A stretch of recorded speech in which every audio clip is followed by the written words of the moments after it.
आबा बहुत सुंदर माहौल बन गेले, बहुत नीक लग रहे, सुंदर सुंदर गीत नाद अहाँ सब गोटे सुन रहल छी। बहुत देर से फरमाइश डिबिया जरा कने छी सजना के याद में, ये गीत के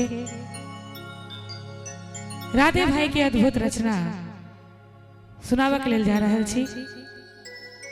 और चाहब जे नीक लागत हुए कनी ताली से सहयोग करबे नीक लगते। आओ सुनाबी। ककरा सोजा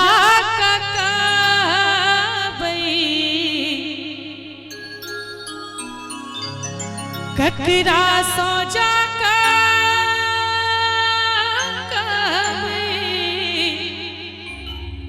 दिल के ई बात के डिबिया जरा कने छी सजना के याद में, डिबिया जरा कने छी सजना के याद में, डिबिया जरा कने छी सजना के याद में।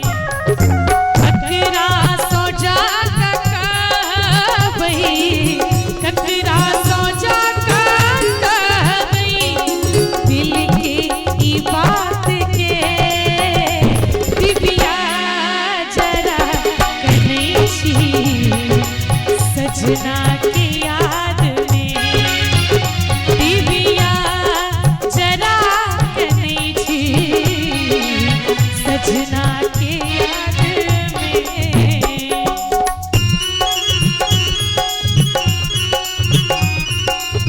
वाह वाह बहुत बढ़िया।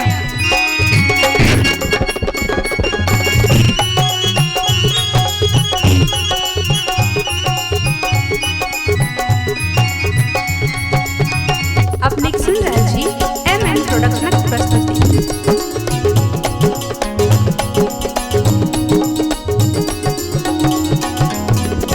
बिरह में हम जरै छी, जीवते त हम मरै छी, अछि गात सौंसे झरकल कहू ना कहम जीवै छी।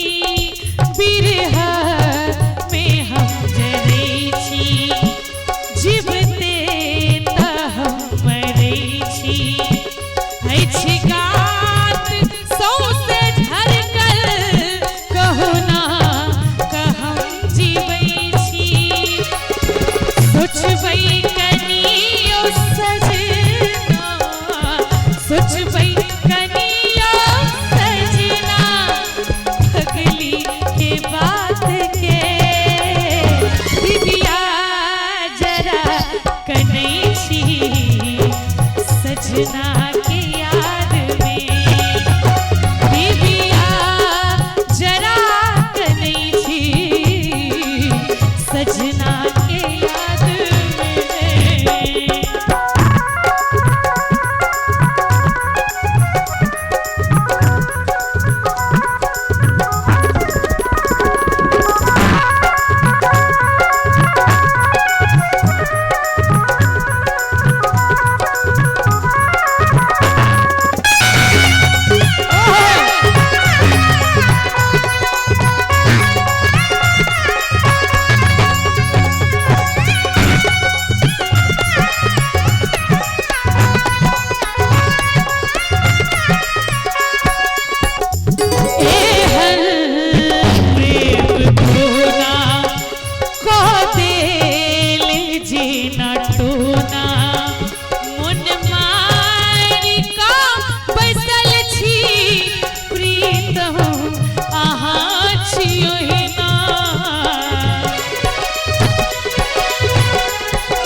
शब्द पर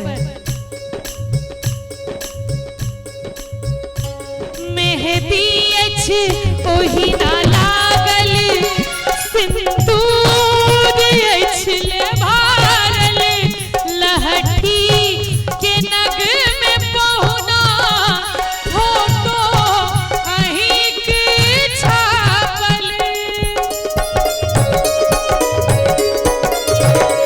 मेहदी अछि ओही ना लागल सिंदूर अछि ले भारल लहठी के नग में पहुना फोटो अहीं के छापल खन खन बजैया कंगना खन खन बजैया कंगना सुनबै जे ध्यान सा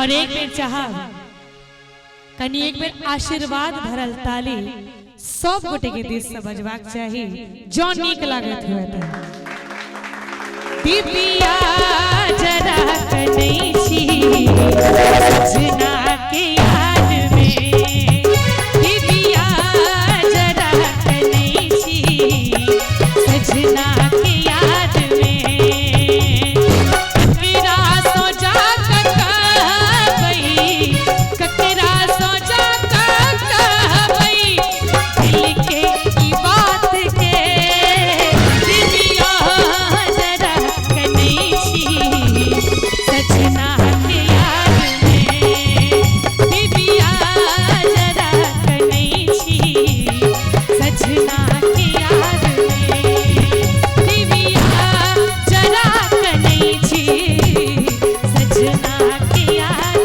में दिव्या जरा कनै छी सजना के याद में दिव्या जरा कनै छी